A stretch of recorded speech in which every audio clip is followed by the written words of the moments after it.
Assalamualaikum Kiai. Waalaikumsalam Dito. Maaf Kiai, nasihat apa kali ini yang akan disampaikan? Baik, kali ini kita bahas tentang taubat. Dosa-dosa yang belum ditebus dengan taubat, mencegah seseorang dari memahami rahasia-rahasia yang halus-halus.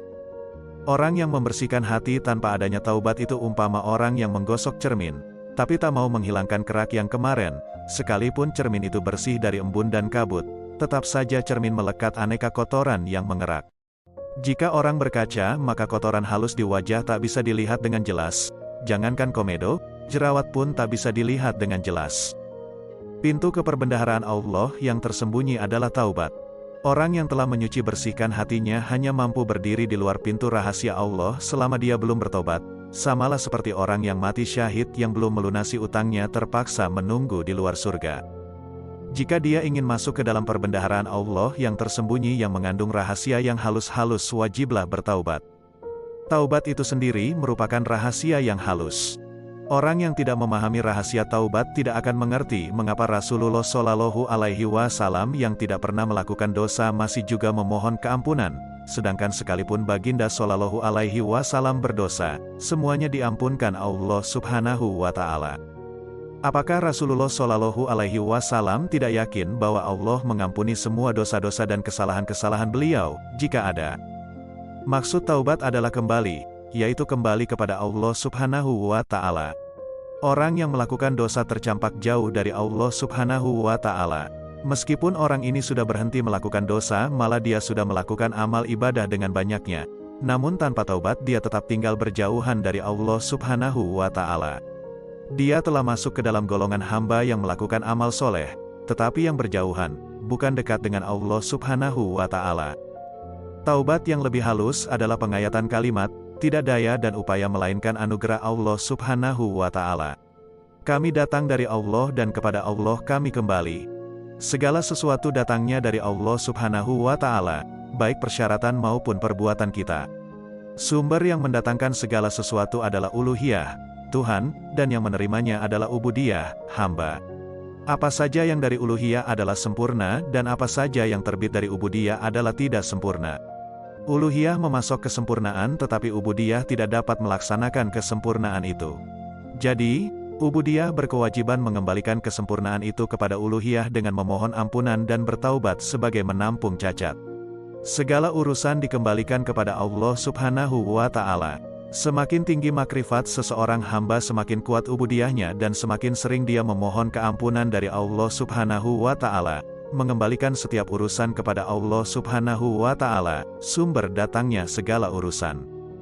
Laku dosa bagi orang yang bertaubat itu adalah rahmat, atau wujud kasih sayang Allah, sampai Allah melepaskan kita berbuat salah, agar saat kita bertaubat itu ada yang ditangisi, sebagaimana Nabi Adam alaihi salam, menangis bertahun-tahun, sampai ratusan tahun karena memakan buah huldi, sampai tangisannya, tetes air matanya, menjadi aliran sungai, dan hanya tangisan orang yang bertaubat itu yang bisa memadamkan api neraka. Dan tubuh yang terkena air mata orang yang bertaubat itu dijamin Nabi Shallallahu Alaihi Wasallam tak tersentuh api neraka. Betapa besar kasih sayang Allah, menjadikan kita sebagai kekasihnya dari kita orang yang durhaka melakukan dosa. Menjadi orang yang dicintainya dari sebab dosa kita, lalu kita bertaubat.